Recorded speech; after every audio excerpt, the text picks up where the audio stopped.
Hey guys, it is your girl Carrie, and today I am an emotional wreck. The countdown is getting so much closer for when my daughter actually checks into her dorm room and becomes an official college student.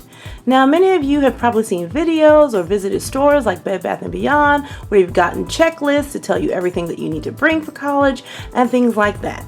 Well, my video today is going to share with you the things that you probably forgot to pack for college that you actually need, and also the things that you did pack that you probably don't need. Now, this video is meant for college students or high school students that are going to be entering college soon. I will be covering some materials such as sex, drugs, and alcohol. So parents, if you're watching this with your child, it may not be suitable for those younger children, because I do know I have, lots of 10-year-olds or even a few 8-year-olds that watch my videos. But again, I'm going to try to keep it clean as possible, but I will be talking to make it relevant for those that are actually entering into college so that they know what to do. So, viewer discretion is advised. So let's get started.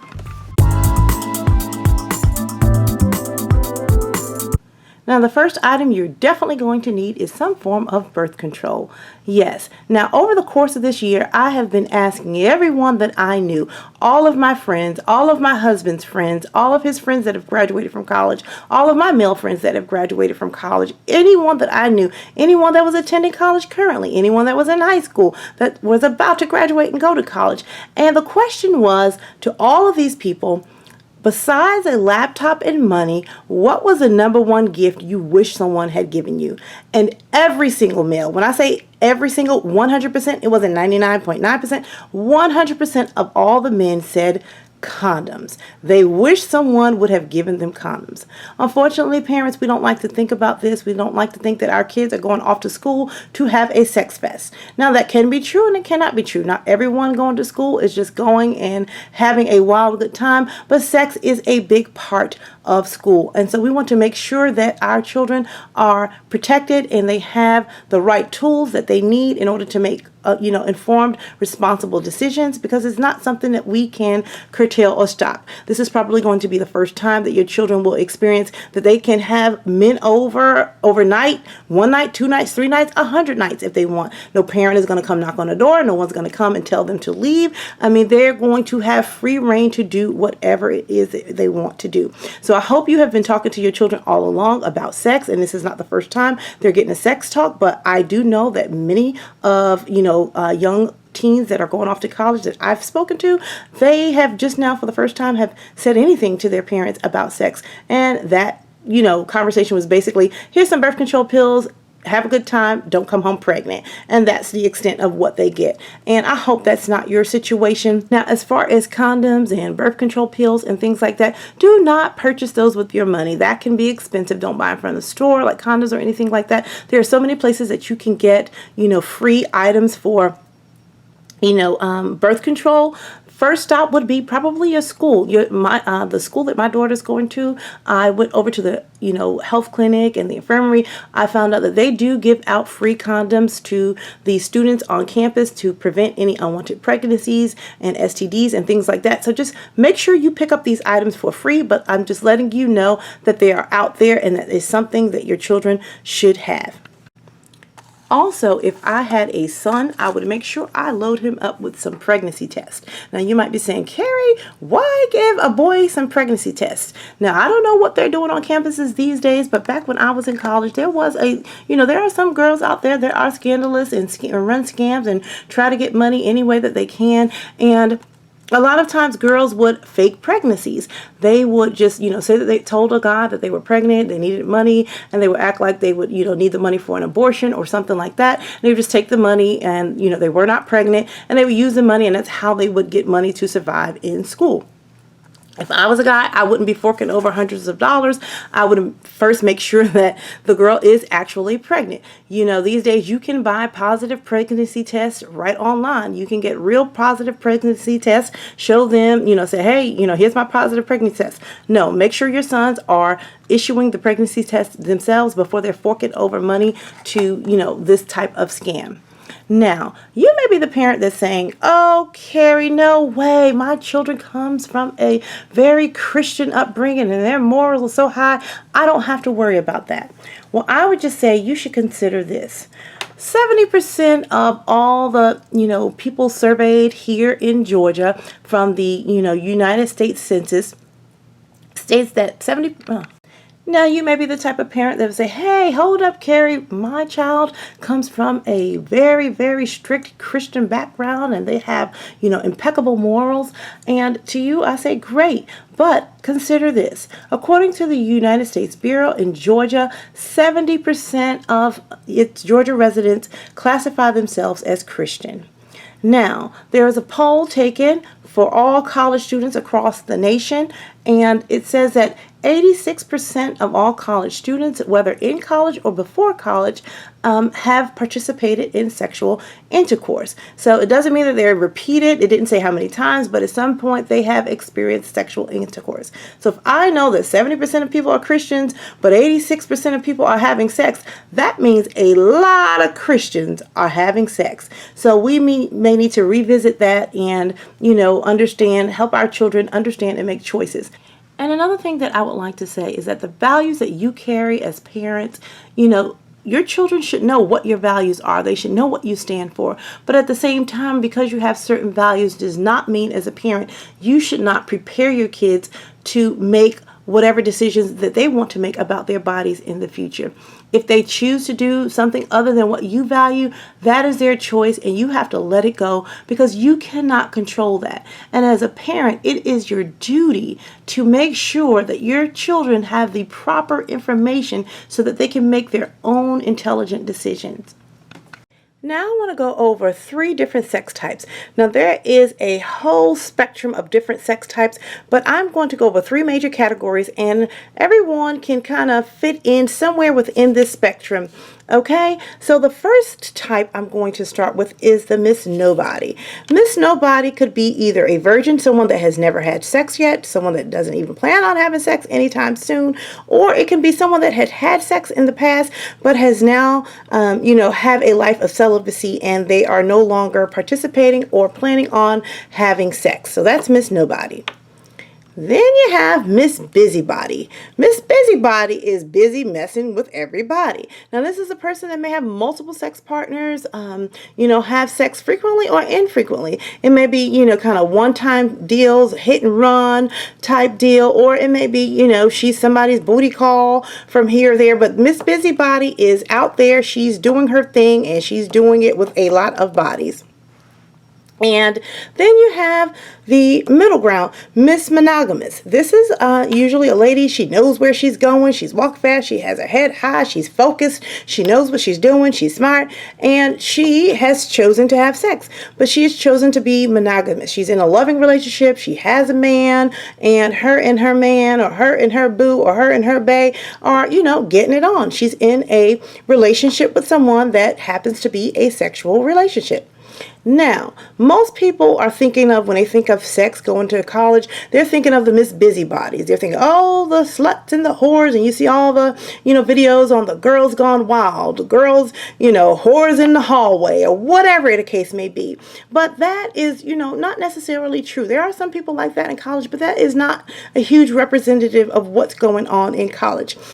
And to be quite honest, I'm not that worried about Miss Busybody.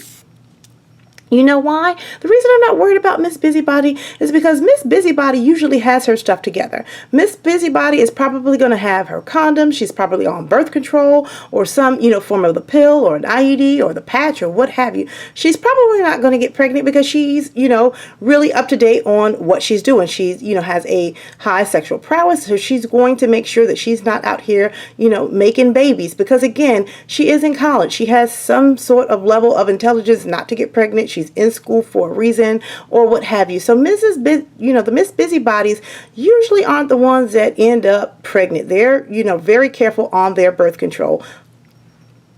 The Miss Nobodies. I'm not really worried about the Miss Nobodies either because Miss Nobody is not having sex. If you're not having sex, you're not susceptible to any, STDs or getting pregnant. So I'm not really worried about the Miss Nobody.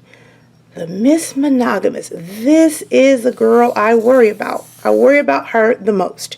And the reason I worry about Miss Monogamous is Miss Monogamous it very well may be that Miss Monogamous is the one that's having the most sex out of all these people, even Mrs. Busybody.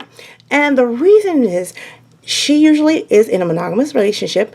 She can have her boyfriend over from, one night, 2 nights, 3 nights. The boyfriend can be living with her. And if you have a live-in boyfriend, that means you have instant access to penis. And what I mean by that is, I call it P.O.D, penis on deck. And if you have penis on deck, that means, you can have sex more frequently. You have someone to have sex with all the time. And if you're not on birth control, and I don't mean just using a condom, I mean, some form of the pill and using the pill every day, or having some sort of IUD in combination with, your condoms, it is very possible that Miss Monogamous is going to end up pregnant at some point. I don't have to give you any statistics on Miss Monogamous because I am a statistic. Very Carey in her junior year of college ended up pregnant. I had a boyfriend. Thank God things turned out the way they did for me. I ended up, eventually marrying my baby daddy, but I didn't get married simply because I got pregnant. We did love each other and we wanted to be together. But again, smart women can make dumb decisions. And I made a very stupid decision by not protecting myself with, birth control and things like that. So, very Carey worries a ton. I'm very adamant about making sure I talk to my daughters. I preach to my daughters. I do not want them to end up in the same situation that I was in. Now, it's not impossible. The world is not over. If you become pregnant, you have to come up with a plan and make things happen. But why should you? There's a very simple step that you can take, and that is called birth control. And then you can have your whole life ahead of you to plan and do and have all the dreams and do everything that you want to do while you are young. Now, I'm going to move along and share with you the kit that I put together for my daughter regarding sex in college. Now, this little box right here is affectionately called the box. Now, growing up as a child, my dad, whenever he talked to us about sex or anything like that, and typically the extent of our sex conversations would be, hey, look, all guys want, all that they want is the box. Now, he affectionately referred to as the vagina as the box. He's always called it the box. Don't give up your box. Your box is special. Your box, your box, your box. So as I was thinking about how I could prepare and educate my daughter for the journey that she may or may not experience while she's in college, I put together, quote unquote, the box. So this is her box. Now I want to share with you what is included in the box. The first thing that's included in the box is a gift giving standard. So since this is a box and we think of ourselves, well, I tell my daughter all the time that her giving of herself, her vagina or anything like that is a gift, and you only give a gift to someone who is very special. And my husband has always taken his daughters on daughter dates, and if you've been following for a while, you know they go on daddy-daughter dates.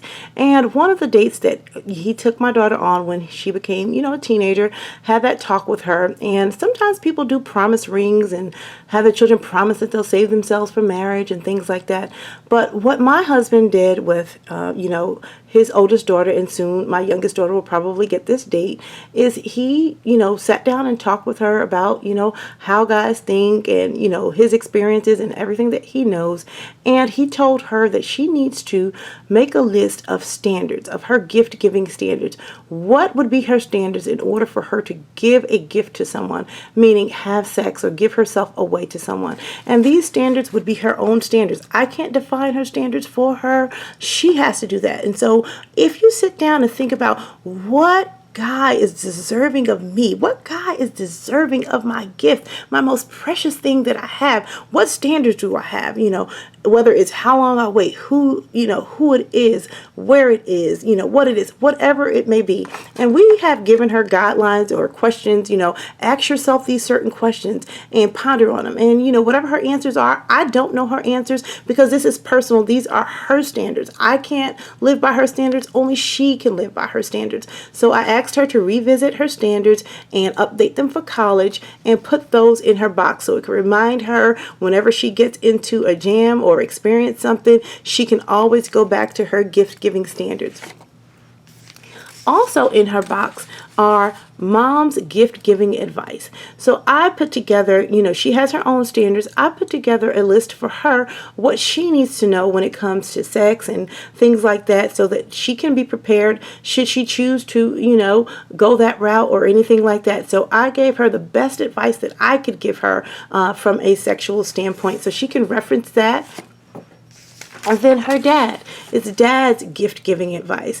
When, what he thinks, she should know if she decides to give her gift to some young man or whoever. And so I think with a combination of our advice, her parents' advice and her own standards, she will be ready when she goes into college to kind of understand, what it's all about, and she's just not caught off guard doing something that she has no business doing and regretting it later. So these items are in her box along with her contraceptives, some condoms, birth control pills, and things like that. And I also included in her box a book, and this is a book that I found when I was in college. I just happened to come across it, and it was the best book I had ever found on womanhood, and it discussed hygiene, sex and sensuality and things like that. And I think it's appropriate time to give her that book as she goes off to college, because a lot of things, although my daughters and I are very, very close,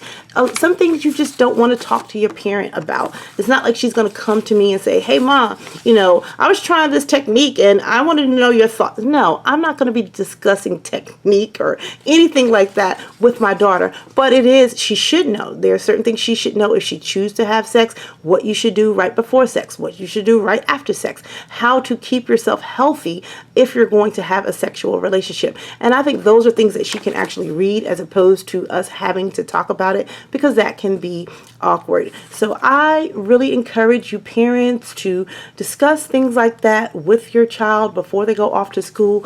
Kids, if you're watching this and you can't discuss with your parents, you need to sit down and develop some standards for yourself so that you won't get caught in a situation that you may regret later.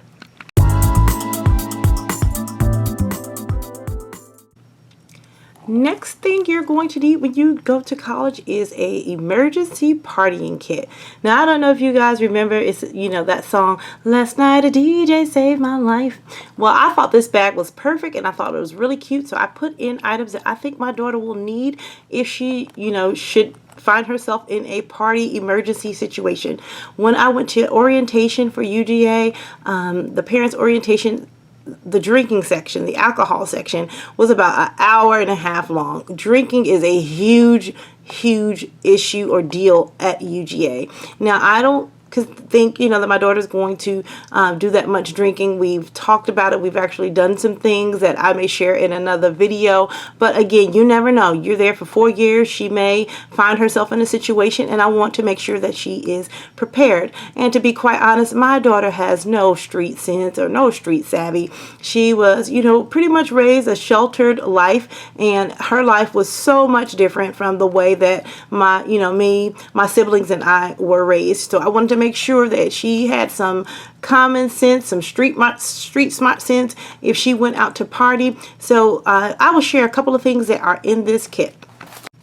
One of the first things in this kit is a small little Bible. Now, we know we always call upon the Lord when we find ourselves in trouble. So I want to make sure that God is following her around and He is keeping watch over her, even when she's doing something that she has no business doing. So I put this in here, and hopefully I, can ask my mom and others, for some great scriptures that I can, cross off that she can go to when she feels that she needs to do that in her time of need. So that's in there, and I think that is important. Even if you're doing something you have no business to do, you're acting like a sinner, just keep your Bible, and God is there. He's always there. Now the next item that I put into her kit, this right here is, it was a laminated card. This one here I just printed out for purposes of this video, but it's a laminated card that has streetwise party tips. And basically on the other side of this card are just little tips that she needs to follow if she decides to go out and party. The little street rules that, you learn or you pick up. I didn't pick any up from my parents and things because they were not, partiers or anything like that. They were very, very straight-laced Christians, and they didn't go out to clubs or drink or anything like that. So everything that we learned through college, through other, young kids or students and stuff. So I wanted to make sure that she knew what to do in certain situations. And, that may be something I could share later on in a later video. I really don't know, but you guys let me know if you're interested in something like that. So this is really good for her to reference. She can stick this in her wallet if she doesn't take her whole kit, and she can, reference it from time to time. Sooner or later, she'll have all the tips down, and she will be so street smart. And the final thing that I wanted to talk about in the alcohol and partying section is drugs. Now, we all think of drugs as, different marijuana and, whatever, cocaine and things like that. I want to make a focus attention on not just the drugs that we think about that you're doing when you're partying. When you're in high pressure situations or situations where there's a lot of competition and kids are very smart and they're competing, a lot of times there are different drugs that enter the picture where children are taking prescription pills to focus themselves, to, do things like that, to study longer. And that doesn't happen in college. When kids are going to top-notch schools or very competitive schools, a lot of times drugs enter the picture when they're in high school. I couldn't tell you how many times my children came home and told me, because they're in like the AP classes or those advanced classes, and how competitive it is. And a lot of times the parents are providing, drugs, prescription drugs to their children so that they can stay competitive and stay focused. And that is something you should talk to your children about, taking prescription meds and may not know what they are from other people on campus and things like that. So you guys as a family need to come up with a drug policy, not just, the drugs that you're out having partying with, but talk to them about drugs that they take from other people for studying and focusing and things like that.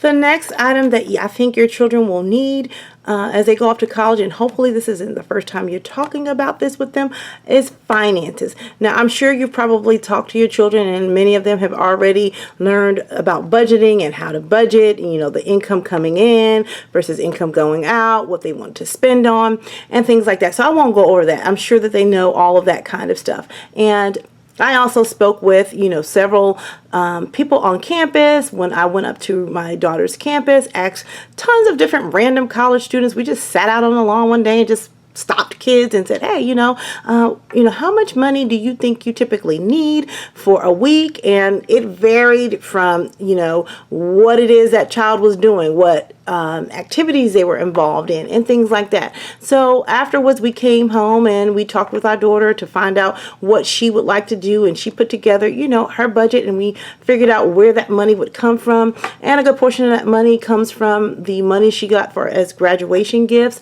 and things like that. So you want to also talk to your kids whether they're doing work study or going to work and go to school, things like that, but get their budget under control. But what I want to focus on are those items that you will not see in your typical budget, like the allowances and things that your children will have. There are some big items that can really, really cause a family financial havoc if they aren't discussed prior to them going to school. So let's look at that. By the way, I picked up this lovely little 3-ring binder. It's really a planner, but I'm using it as her little finance binder. And I got this out of the dollar spot section of Target. So it was $3 for this little 3-ring binder. And then all of the inserts I picked up from Target too. The inserts were separate. It was just the binder was $3 and then the inserts were $3. So it was $6 for this little binder. And then right here on the side, it just has a budget tab, and that's where we keep her general budget. Now, one of the areas that I wanted to focus on in the finances that you really need to discuss with your child before they go off to college is medical. Now, you need to have a medical health insurance 101 discussion with your child before they go off to school. With the way medical insurance is now, is no longer how it was in the past where you walk into a doctor, pay a copay. Some people didn't pay a copay, and that's all you did. You had whatever testing you needed to be done. You didn't receive any bills, and you were on your merry way. Well, it is no longer like that anymore for most of us Americans. And so what your child needs to know is to understand basic health insurance terminology. What's a deductible? What's a copay? What's a coinsurance? What's out-of-pocket maximums? And things like that, because that will definitely affect you.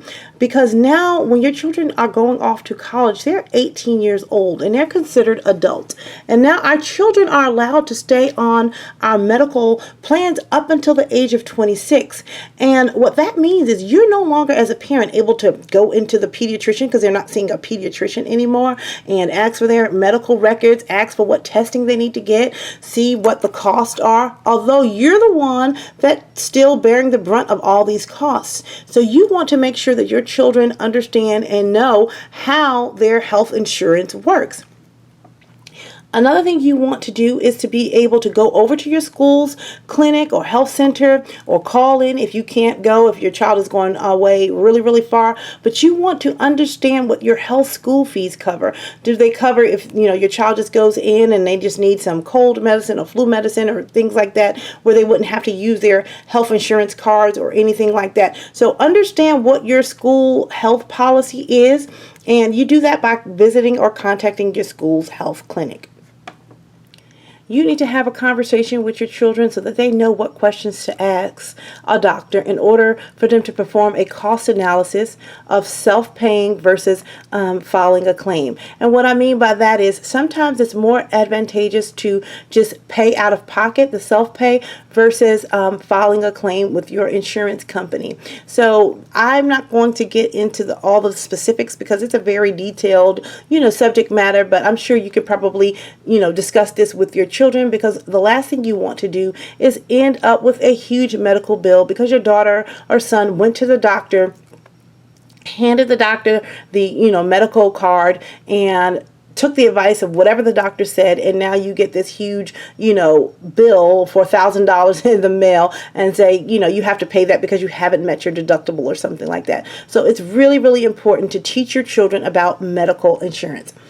Also, you need to develop a medical plan with your child. For example, you want to discuss with your child, hey, look, if you go up there and you get in a sorority or fraternity and you're jumping off a couch or doing a backflip or, having alcohol pumped into your stomach and you get sick and you're hospitalized, and now I have to pay an out-of-pocket maximum of $12,000 before my insurance kicks in, there are going to be some consequences and repercussions to your actions. Let your children know that, if they get sick, that's fine. But if they get sick over some stupid mess that they're doing up in college, that there will be some consequences. So you need to develop a medical plan with your child.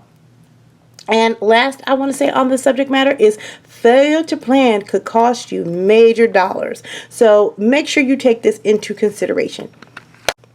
And in this section also, I like the fact that, they have these little pocket binders. So if they do go to the, infirmary or to the healthcare clinic or something like that, they can save their receipts. Tell your children to save any receipts where they have to come out of pocket. And they can save these in here for you and hand them to you during tax time. So when you file your taxes, and if you need all of the medical things, that will be great. So I like this for that. They can put that in there. And then behind here they can write any notes, any doctor's notes or anything like that. So I just love the way this little medical section came together. The next section in our binder is labeled school. Another thing that you really want to talk to your children about up front before going to college is the financial impact of switching your major.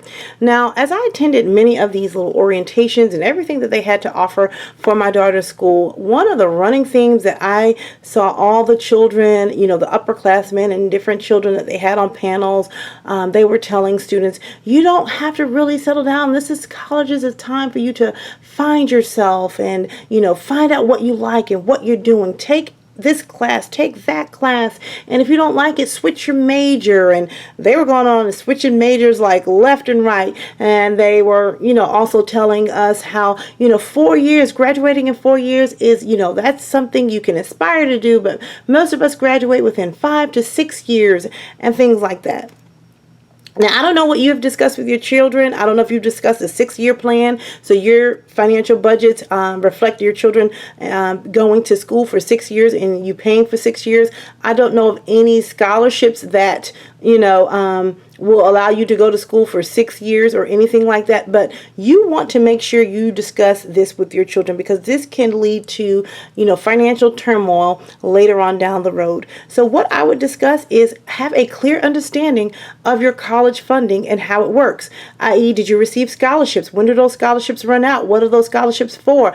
Are there any grade point averages you need to keep in order to maintain those scholarships and things like that? You need to make a chart if you have scholarships of the pros and cons, what will cause you to lose that scholarship, and put that there so that your children can see what they need to do to maintain those scholarships. Are you receiving any financial aid? Is the aid consisting of loans, grants, or work study? Figure that out and see what you have to do. And then also personal assets. Are you paying for it? Are you paying for it? A grandparent paying for it? How are you paying for college? Personal assets are assets that come from either you, your child, or another family member, or a friend, or some other source. And let your child know how much you're contributing and what, the standards are to get that money. Next, you also want to know how to calculate the financial impact of switching your major, especially once you've declared a major and have begun your upper level classes. Because if you want to switch your major, but it's just tweaking, if you're in a business major, but you're majoring in marketing and you want to switch over to something else in business, it may not be too bad. It may just be a few classes. But if you want to go from a subject matter that is totally unrelated, you're looking at a couple of more, years in school possibly. And again, depending on how much your school costs and how, your family's financial status is, or scholarships, that can, range you in the neighborhood of more than $25,000 to $30,000 and up per year. So know that. And then also, you need to determine how additional cost will be absorbed if you should choose to change your major. Now, in the beginning, when you are the first couple of years in school, you're going to be taking some core classes and you're allowed to take some electives and things like that.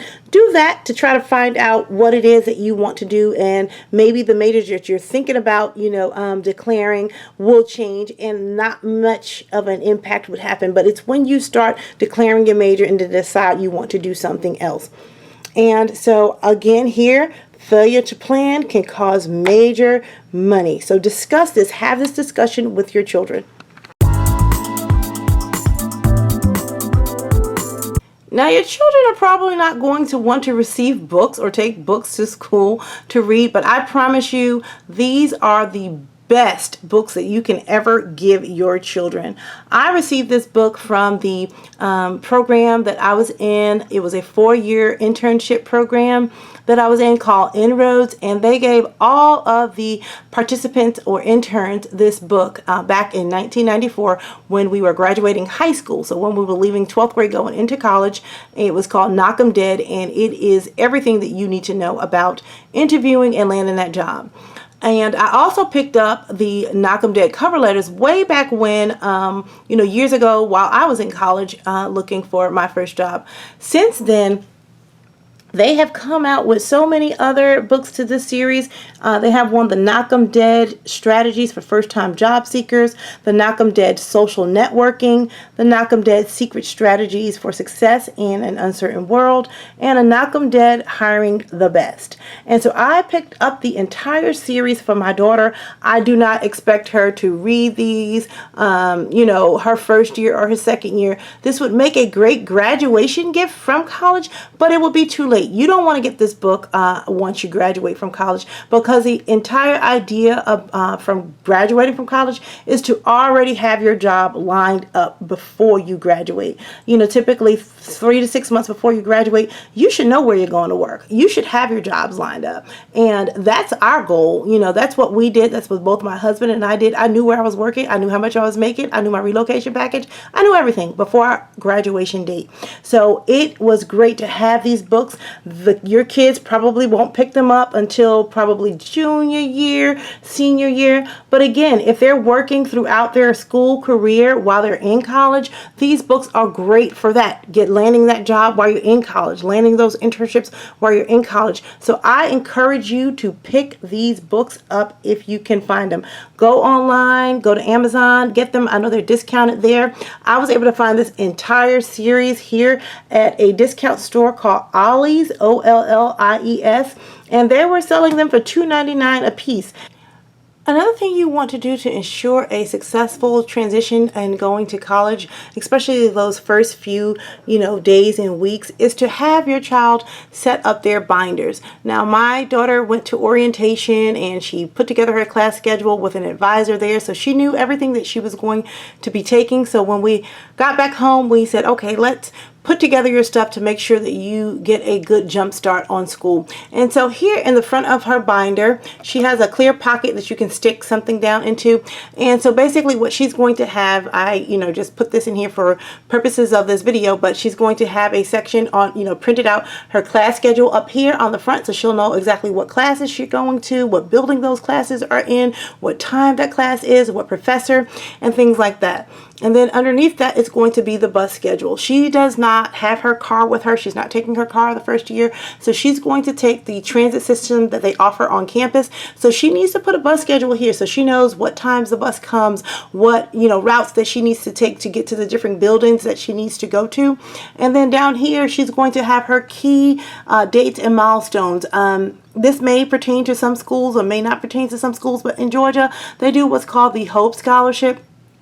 And HOPE is basically, scholarships that they give to residents that maintain certain grade point averages. They pay either a portion of your tuition or all of your tuition at the school. And there are key dates where they do testing to see if you're meeting those milestones, if you're maintaining the certain grade point averages and things like that. So she'll just have her HOPE key down here so that she can always be reminded where she needs to be in order to, maintain her scholarships and things like that. And then on the inside of the binder, she's going to attach a map of the campus because that's important. She's not going to really know everywhere to go because that is a very large campus. So to have a map and able to navigate the campus is a good idea.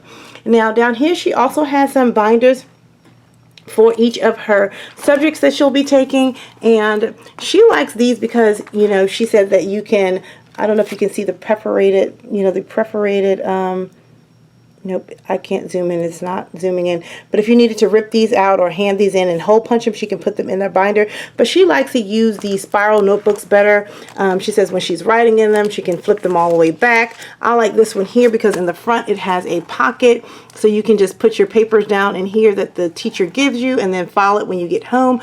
These books, these spiral notebooks I actually picked up from the Dollar Tree, and the little labels here at the top you can get from the Dollar Tree. So she just labeled each book and she has one for each subject, and if she has to tear anything out, she'll just hole punch it. She has a hole puncher in this binder, like one of those binder hole punchers, and you can just put the papers in there. So I think this will be really good for her. And since all of her notebooks are the same color for each subject, what she did was color coordinate them at the bottom, so each one has, not color coordinate, but color coded. They're color coded, so each one of the books have a different color. This one's red, green, purple, and I don't know what the bottom one is down there. So she can see, or she'll know which book coordinates with which.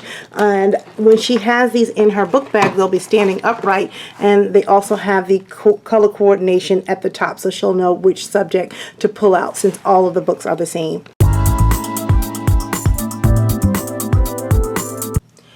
Okay, the next item that your child is going to need in order to have a successful college career is a planner. Now, planners are not overrated. They really, really do help define and schedule all the activities and things that they need to do, especially since now everything will be pretty much project based, and they have to learn how to break things down from one big chunk to smaller steps and smaller chunks.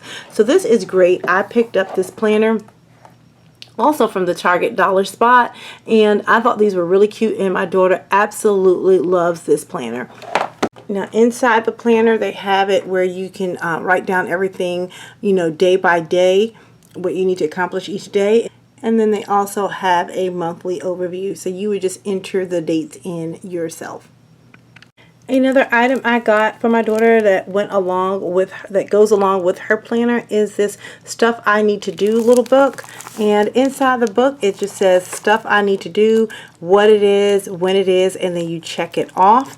And then at the bottom, here are the project supplies and shopping lists that she may need to create. And then just little post-it notes to say to do today, for tomorrow, your short list, don't forget. So I thought this was really cute, and this can go in conjunction with her planner.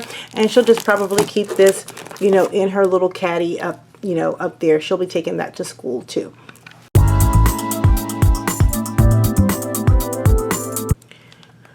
The next item that I got was this USB hub man, and it just basically transforms your USB port into 4 different ports. You can just attach other items or devices to this. This would be great if you had, some of your college friends come over and they needed to link up their devices to your device or charge a bunch of phones or anything like that. So I think the little USB hub man was a great electronic purchase.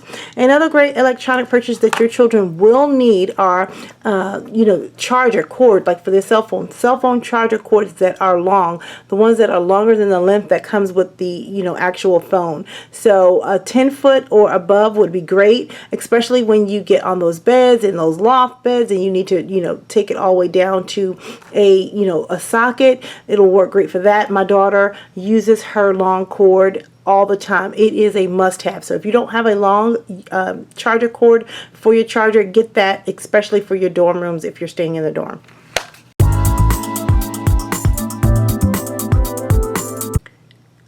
Now I wanted to move on to our bedding and linens and decor. Now many of you know to get the egg crates and the extra long twin sheets and things like that, but I wanted to bring to your attention some things that you may not have considered. Now we are putting curtains up in my daughter's dorm room. They do have a window in there, and when purchasing curtains you want to consider purchasing curtains that have what's called a blackout panel. And what a blackout panel is a curtain that is lined with a specific lining to block out any sunlight. So, when you close the window, the worst thing that can happen to your teen is if they're out partying all night and they do not have a morning class. Their classes start later in the morning, which is a great suggestion. Do not take morning classes because you probably won't get up for those classes. The sun comes up. So you're getting home when the sun comes up. The sun's already up and you want to go to sleep, but there's nothing but light flooding into your room. These are great because you can just block out all that light and go to sleep and get the much needed rest that you need to get. So again, pick up curtains that have blackout panels. If you did not purchase blackout curtains, another thing you can do is get a fun, night mask, a sleep mask. I picked this up at 5 and Below. She likes teddy bears, so I thought this would be really cute. So you can just throw on a sleeping mask to keep that light out for those late night, or those early mornings when you partied all night and got home in the morning. Also, when decorating, keep your child's, personality in mind. My daughter always has a story to tell. Whenever she's getting in trouble, whatever it is, it's a long story. We're like, all right, get to the point, Taylor. What really happened? So when we saw this pillow, we all fell out and said, oh my gosh, this is so Taylor. So we, picked this pillow up to go on her bed. Her color combinations are going to be gray, black, white, mint green, and coral. And then also, over here we have a few of the fabrics that I picked up from our local fabric store so that we can customize and add to her curtains. We're going to add a border at the bottom and things like that. So here are some fabrics that we picked up. Another item that you want to make sure you pick up for your child's bedding is an extra long twin mattress cover, and make sure it has the bed bug barrier protection kit. Some of these colleges have had bed bug problems within their dorm rooms, and basically the bed bug protection kit doesn't allow any insects in or any insects out, and also they can't bite you if they're already in there. They can't bite through this material. So I picked up the mattress cover sheet. So you're going to put that over the mattress before you actually dress the bed. And if you're a little extra like me, I also picked up some bed bug spray and all of that. So I'm going to kind of spray down the whole room before I put any of her linens on her bed.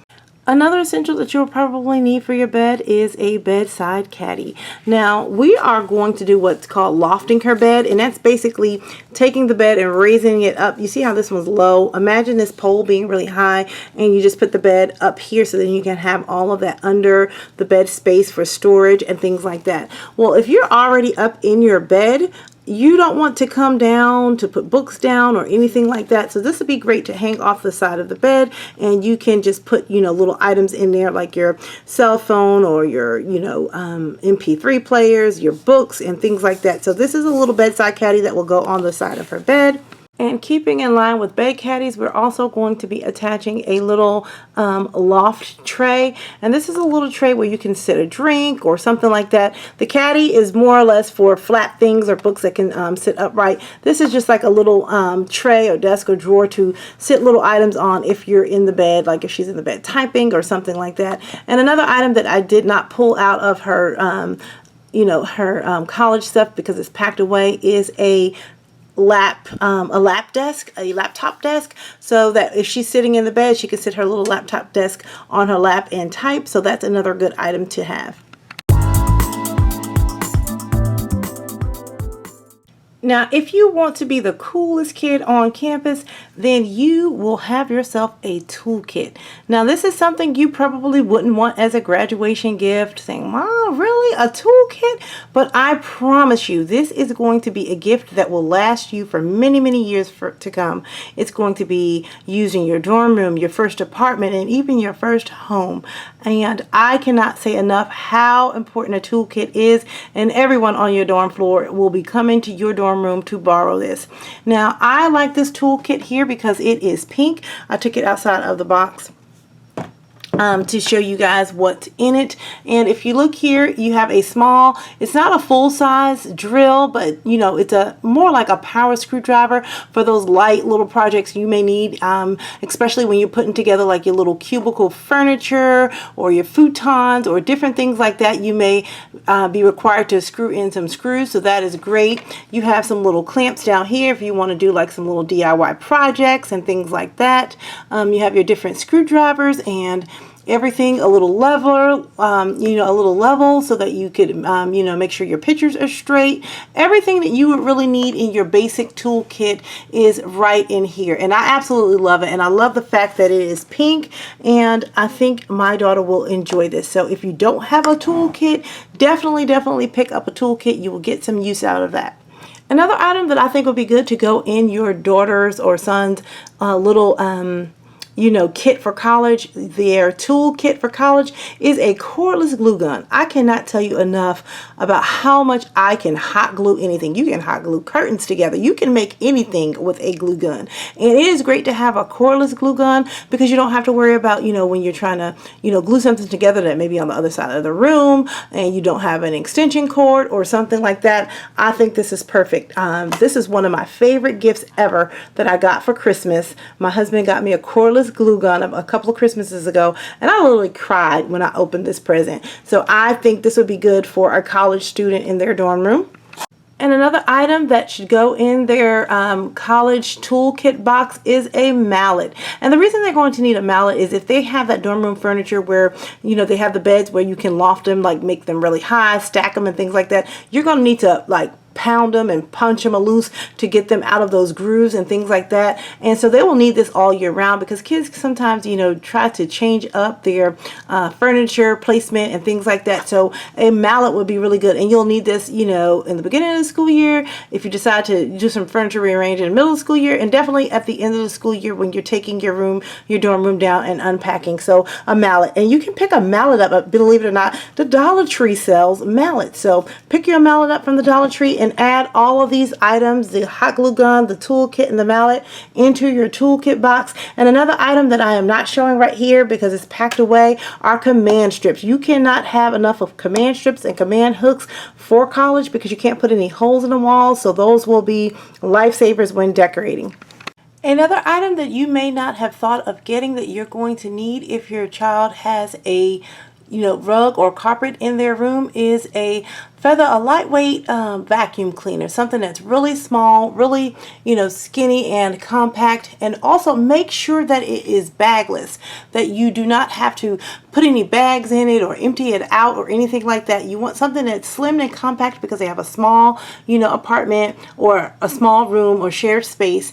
And this one is great because it's by Bissell. It can, function as a small vacuum cleaner to clean, your small little area rugs and things like that. And then also you can take it apart and use it as a handheld vac to, pick up those little small messes. Maybe they spill some cereal or some food or something like that. You can actually just, clean that up really quickly. And I think this would be a good item for them to have. Another item that I, suggest bringing, and I also told these young girls in Target, because they were saying outside of a vacuum cleaner, they said, you're going to have tons of hair. You won't realize how much hair gets in the sink, how much hair gets on the floor when girls are getting ready for a party. It's just hair everywhere. And you're going to need either some way to, collect that with your, vacuum cleaner or something like that. Now, one tool that I absolutely love for getting hair out of my carpet and things like that is this little thing here. It's like a pet hair remover. I don't have any pets, but I'm assuming you just brush the pet's coat and it takes out any of that loose hair. This is awesome on carpets and things like that because we have a lot of hair. When I do my children's hair, after I wash it and, get it together, a lot of hair gets around on the rugs. And my daughter, she wears braids when she was running track and things like that. And we take out her extensions, hair is everywhere. So this is an awesome tool for if you have weaves and your weave sheds to just scrape up out of the carpet. Because a lot of times the vacuum cleaners don't pick up all that hair. This is an awesome tool to clean carpets with. Another tool I would suggest to go along with your carpet cleaning and hair removal system are lint rollers. Now, my lint rollers are already packed away in my daughter's stuff, but I'm sure you all know what a lint roller looks like. That's great for like if you have, couches or futons that are fabric, you can roll that over and pick up all that hair off your futons. I would highly recommend getting a futon if you are in a dorm space. And if you decide to choose to pick a futon, I would highly recommend getting a faux leather futon because that would help aid in the ease of cleaning. You can wipe that down, you can disinfect it and things like that. It's only a few bucks more, maybe $20 to $30 more than a regular futon, but you will totally be happy that you chose that. And again, keep in mind who will be on these futons. Horny college students. And I have been told numerous times by many college students that a lot of nasty stuff happens on those futons. So you want to be able to clean those down. Now, if you don't get a leather futon or faux leather futon, you should highly consider getting a futon cover so that you can pull that off and wash it from time to time. So that is my tip on futons. Now, another item that was high on the priority list that many children told me that they needed to have was a bath caddy. And they were very specific, very particular about the bath caddies that you needed. They totally told me, do not get the mesh ones. They're not good. They hold water, that you need to get the plastic ones. And in my line of thinking, I was thinking these plastic ones are so big, they're so bulky, they take up so much space, especially when the dorm rooms are so small. Where are we going to put them? But I was told, Carrie, you have to get this kind. And so even my daughter, because she went to UGA several summers for a business program that they were hosting for students. It was a scholarship she won, and she said that these are the best kind. So I picked up a mint green one of these mint green plastic ones for her, and it could fit everything in it, whether it's her shampoos and conditioners on one side, her soaps, her face wash and everything. So this works out perfect. She chose this one and she absolutely loves it.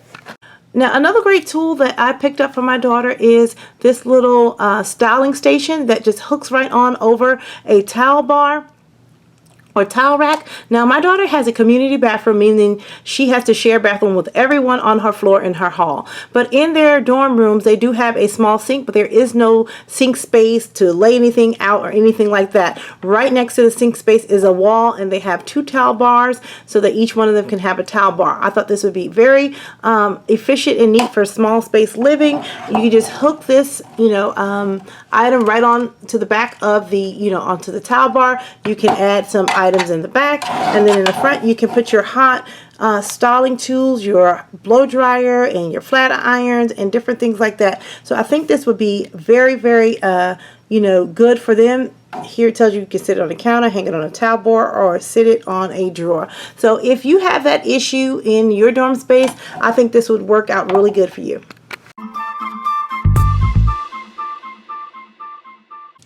Another item you want to focus on when you're in your dorm room are room deodorizers. Now, rooms can get really, really funky. So if you have a mixed dorm floor, you will notice that the boys' rooms will be smelling really bad, like feet or anything like that. So you might want to pick up some extra room deodorizers just to kind of give to the guys on your floor if they need that, because a lot of times they may forget to bring that to college. I think the girls are pretty much on it when it comes to having rooms smell good, but you cannot bring candles or anything like that. So if you have like Bath and Body Works candles and things like that, you cannot light candles. So what I did was I picked up all of our fragrances from the Dollar Tree, and they have the stick-ups. I don't know if you guys remember stick-ups. These are great for just sticking in different little places, and it's great for small spaces and small apartments because it doesn't have to sit on a desk or anything. You can just stick it anywhere. Stick them inside your closet where your shoes are or anything like that. Stick it over where a lot of high traffic area by the garbage can or anything like that. And I think these will work great. Stick-ups are great for dorm rooms. So I picked that up. Then I picked up some more of the, little Glade. You can stick this on your desk and, have your room freshened up. And then back here, I picked up from the Dollar Tree these moisture eliminators, these charcoal or carbon. You can put this underneath or behind, your futons and your sofa where sweat and everything accumulates to kind of draw that moisture and odor out of the air. And then also I picked up some air fresheners from, the Dollar Tree. So I think, my daughter will be all set for a little while, at least anyway, with having her room to smell good. And another cheap and effective way to eliminate odors and moistures are to just take socks or some old little rag and dump kitty litter in it and just tuck it in the sides of your futon and things like that, just to keep that odor and moisture and things out of the way, out of the room, or throw them inside of some sneakers. If you have a roommate that has smelly feet, just tuck some kitty litter in there and you will have a fresh room. Okay, let's talk about that freshman 15. I know you all have heard of the freshman 15, and that's basically the 15 pounds that college students gain their first year of school because they're eating crazy while they're in school. And I honestly think after visiting my daughter's school up at UGA and their different cafeterias, I think she's going to have the freshman 50 because I almost gained 50 pounds while eating all of that food. They have a great cafeteria system.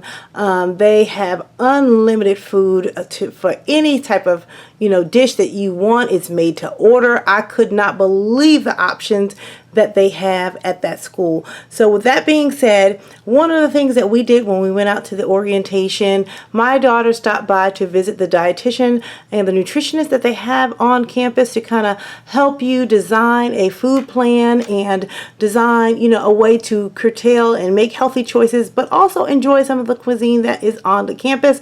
They do have an app, and they have like these computers at each station where you can build a plate, meaning you write down everything that they're offering in the cafeteria and it'll automatically tally everything up and tell you how many calories you're eating. So I thought that was great. So she helped her put together some meal plans and things like that to help her curtail that freshman 15 that is probably bound to come.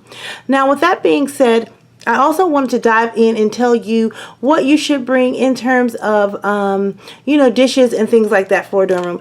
I would suggest, and this is just based on my own knowledge when I was in school and just asking around a lot of kids on campus and other new college students, do not go out and waste your money on any kitchenware. You do not need dishes. You do not need pots and pans. You do not need any of that stuff if you are staying on campus and you're going to be using the dorms and you're going to be using the meal plan. Now, if you have an apartment off campus and you did not buy the meal plan to eat on campus, then you will do some light cooking or cooking. But as far as being on the dorm, you will probably never, ever, ever, ever, 99.9% of the time, you will never cook a meal or need to use a utensil or a baking pan. I was told that a couple of people that get ambitious like to go down and bake cupcakes for birthdays or something like that. But again, what you will need, or what I think my daughter will need, is probably just some plastic spoons and forks. Now, if you're worried about the environment, you can get some disposable, biodegradable spoons and forks, or you can just get a metal spoon and fork that you can wash and use over. But knowing my daughter, she will not wash dishes. She hates washing dishes. Just even if it's just a spoon or a fork, she will not do that. So I'm going to just go ahead and get her some plastic spoons and forks, and you can use these for like the soups and different things that you'll send in care packages. And again, probably send, instead of like if you're sending ramen noodles, send it like the cup of noodles so that they can dispose of everything all at once. College kids do not like to do dishes. They're not going to do the dishes. Another thing that I picked up for her instead of plates and things like that are these individually portion sized Tupperware, because that's one of the things the dietitian said is, you know, when you go into those cafeterias, they give you these huge plates, you pile it on unlimited, you're not thinking about portion control or what's the correct portion size. So she suggested that we just pick up small, you know, Tupperware containers that will limit you to how much you will eat or put in, you know, on your plate. And so the bigger ones are for fruits, because you can eat, you know, more fruit than you would, you know, any other items. The smaller ones are for the pastas and things like that, because their serving sizes were humongous. So I would say limit it to a couple of Tupperware pieces and some plastic spoons and forks to eat, you know, various things that you may send, because everything that they're going to do is probably going to be microwavable if they're living in the dorm room. Now, if they have a dorm room with a suite, I still don't think they're going to use the kitchens that are in the suites. College kids just don't cook unless they had a love of cooking before coming to college.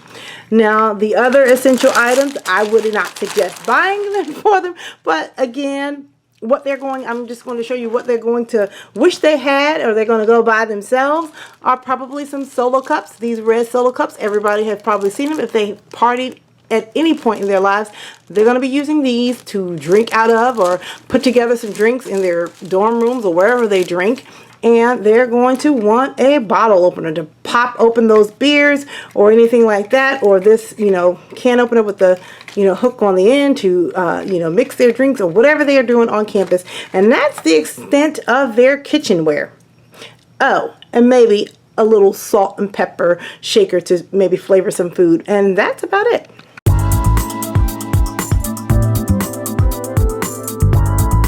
Now, here are some items that I was surprised to find out that kids will not need on campus. First is money. Now, you might be surprised by that, because that's the number one thing that children want at graduation. But when I talk about money, I'm just talking about cold, hard cash. Do not send your child to school with a lot of cash on hand, because that will, you know, cause, you know, security concerns. Cash is readily, you know, something that people want to steal. So I would prefer you send your kid to school with a debit card, put the cash in their account, small amounts of cash in their account, and they can just use it as need be. Debit cards are a lot more safe. The smaller amount of cash that they have on hand, the better. And also a lot of times these days, many schools have their school cards where they tie school bucks to that card. Like at UGA, they're partnered up with like the Kroger, some of the local eateries on campus. You cannot do any laundry. You can't even use coins to put into the laundry money, or even a debit card. You have to use their school bucks cards. I think they're called school bucks. Is loaded onto your card. So your card at that school is your key entry, your meal entry, your money is on it, and everything is safe because it's required. You have to have a PIN and a biometric scan of your hand in order to access anything. So if you lose it, it's easy to shut it off and get a new one. So I think, you know, limiting the amount of cash or money your child takes will ease in, you know, theft. And especially if you have a roommate or you're sharing a room, you don't have to worry about not only your roommate, but if your roommate allows friends in and out of that space, if you have money there, they're going to try to, you know, take it. Another item that you do not need that I, found out that I was like, oh wow, times have changed, is a television. I said, wow, my daughter doesn't need to bring her television. I was told by many, many, many students that they have never watched TV while they were on campus. They were doing so many other different things. They did not sit down and watch TV. And also, they don't watch TV in a traditional sense. They say that they stream everything in on their tablets, their computers, and that allows them to be mobile to watch whatever show it is that they're watching. So don't be alarmed if you don't have a TV. If you take a TV, they're probably not going to use it, because I have yet to find a college student that watches traditional TV. Another item that you will not need is an alarm clock. You're thinking, oh, let them get an alarm clock so they can wake up in time for school. Most kids use their phones for alarm clocks. Nowadays, phones are used for everything, not just calling and texting, but it's their alarm clocks, their TVs and everything. So these smartphones are literally that, smartphones. So don't waste your money on an alarm clock, because they're going to use their phones as their alarm clock. Another item that, every kid wanted when they were graduating from high school when I was younger was suitcase or luggage set. Do not buy luggage sets. Kids these days, they don't use luggage sets, especially now with airlines, all of the different fees that they charge to pack bags. And then also it just takes up room in such limited space in a dorm room. So instead of a suitcase, what I recommend is that you just pack everything accordingly and into the bins and baskets and drawers or units that you're going to be setting up in that room, and do it that way. Don't pack clothes into suitcases, because unless your suitcase is going to function as a piece of furniture like a trunk or something like that turned into a coffee table. Otherwise, leave the suitcases and luggage sets at home. Then also, I would suggest not bringing any bins and boxes unless you're going to be using them for actual storage or in that space. Bins and boxes just take up space. I would suggest packing your items, whatever you can, in like garbage bags, and then that'll make more ease in carrying it into the dorm rooms, especially if your dorms don't have elevators and you're going up and down steps. And then you can just discard the plastic bags when you're finished. Bins, boxes, and all of that just take up space, and that's what they're limited on in dorm rooms. Well, that's all for now. I hope I helped you out with things that you should have packed but you didn't, and things that you did pack but you shouldn't have. I hope you guys enjoyed this video, and until next time, I'm going to keep calm and carry on.